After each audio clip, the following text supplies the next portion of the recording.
Tempo da Quaresma, quinta semana, quarta-feira, 36. Corredimir com Cristo. 1. Jesus Cristo nos redimiu e nos libertou do pecado, raiz de todos os males. Valor de corredenção da dor sofrida por amor a Cristo. 2. Jesus Cristo nos trouxe a salvação.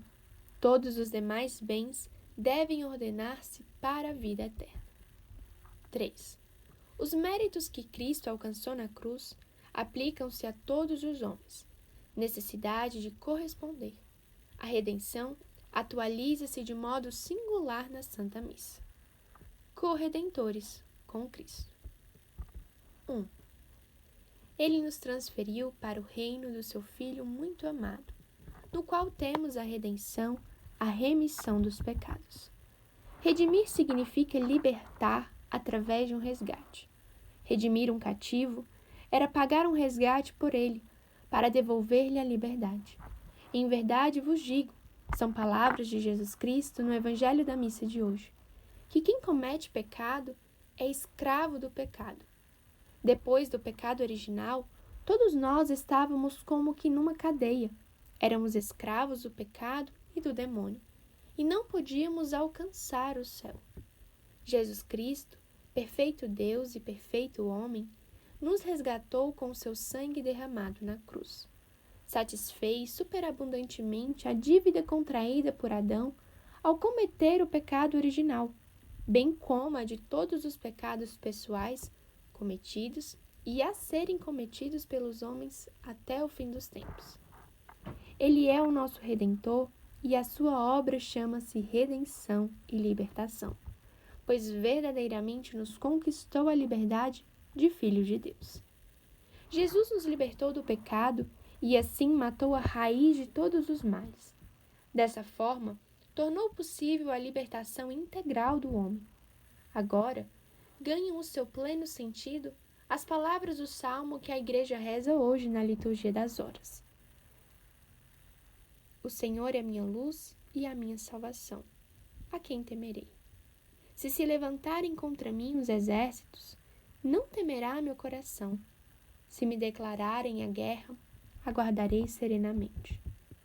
Se não se tivesse curado o mal na sua raiz, que é o pecado, o homem nunca teria podido ser verdadeiramente livre e sentir-se forte perante o mal.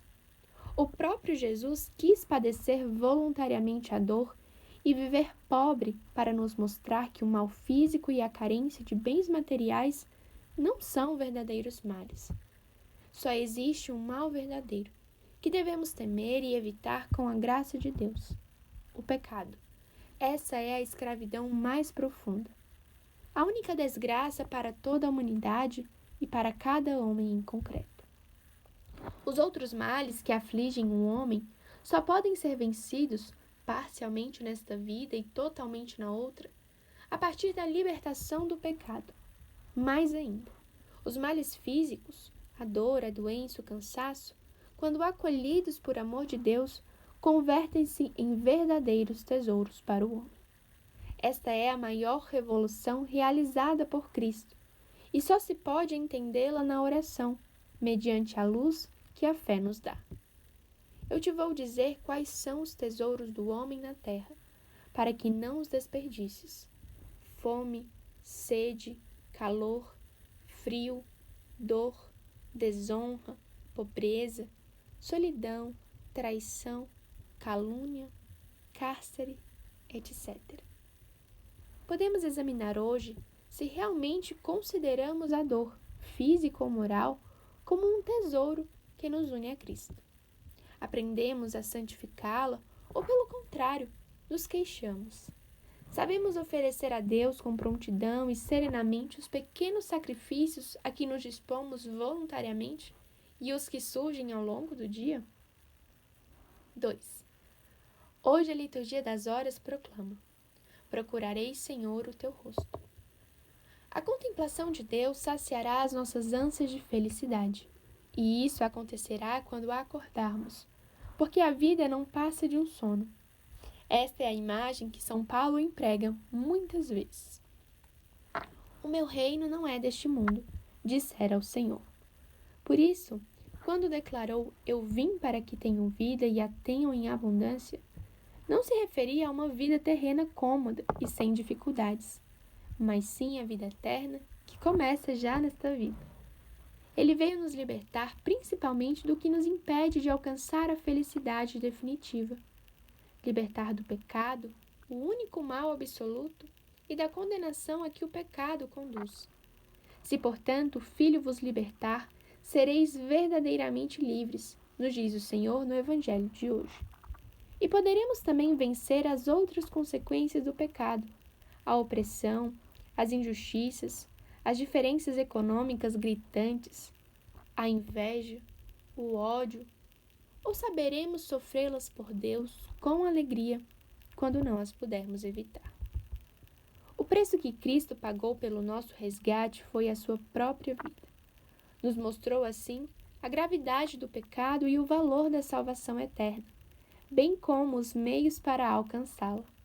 São Paulo nos lembra: fostes comprados por um grande preço, e a seguir acrescenta, como consequência: glorificai, pois, a Deus e trazei-o no vosso corpo. Mas se o Senhor quis chegar tão longe, foi sobretudo para nos demonstrar o seu amor, pois ninguém tem maior amor do que aquele que dá a vida pelos seus amigos. E a vida é o que o homem tem de mais precioso. Cristo chegou até esse ponto por nós. Não se contentou com tornar-se um de nós, mas quis dar a sua vida em resgate por nós. Nos amou e se entregou a si mesmo por nós. Ele nos transferiu para o reino do seu Filho muito amado, no qual temos a redenção, a remissão dos pecados. Qualquer homem pode dizer: o Filho de Deus amou-me e entregou-se por mim. Que valor dou, pois, à vida da graça que Cristo nos conquistou no Calvário? Esforço-me por aumentá-la por meio dos sacramentos, da oração e das boas obras? 3. O aparente fracasso de Cristo na cruz converte-se em redenção gozosa para todos os homens, quando estes assim o querem. Precisamente neste momento chegam até nós, copiosamente, os frutos daquele amor de Jesus na cruz. Na própria história da humanidade, que é o cenário do mal, se vai tecendo a obra da salvação eterna, através da nossa correspondência cheia de amor. A Quaresma é uma boa ocasião para nos lembrarmos de que a redenção continua a realizar-se dia após dia, e para nos determos a considerar os momentos em que ela se torna mais patente. Sempre que se celebra no altar o sacrifício da cruz, pelo qual Cristo, nossa Páscoa, se imolou, realiza-se a obra da nossa redenção. Cada missa possui um valor infinito, mas os seus frutos em cada fiel dependem das suas disposições pessoais. Podemos dizer com Santo Agostinho, aplicando-o à missa, que não é permitido amar com amor minguado, pois deveis trazer gravado no vosso coração aquele que por vós morreu pregado na cruz. A redenção teve lugar uma única vez mediante a paixão, morte e ressurreição de Jesus Cristo, mas atualiza-se agora em cada homem, de modo particularmente intenso, quando participa intimamente do sacrifício da missa. Realiza-se ainda a redenção, embora de um modo diferente do da missa. Em cada uma das nossas conversões interiores, quando fazemos uma boa confissão, quando recebemos com piedade os sacramentos, que são como que canais da graça. Por último, a dor oferecida a Deus em reparação pelos nossos pecados, que mereciam um castigo muito maior, pela nossa salvação eterna e pela de todo o mundo, torna-nos também corredentores com Cristo. O que era inútil e destrutivo converte-se em algo de valor incalculável. Um doente no leito de um hospital, uma mãe de família a braços com problemas que parecem ultrapassar as suas forças, a notícia de uma desgraça que nos fere profundamente, os obstáculos com que tropeçamos todos os dias, as mortificações que fazemos, servem para a redenção do mundo. Se colocamos tudo isso na patena, ao lado do pão que o sacerdote oferece na Santa Missa. Podem nos parecer coisas muito pequenas, de pouco valor, como as gotas de água que o sacerdote acrescenta ao vinho no ofertório. Não obstante, assim como essas gotas de água se unem ao vinho que se converterá no sangue de Cristo, assim as nossas ações alcançarão um valor imenso de corredenção se as unirmos ao sacrifício de Jesus Cristo.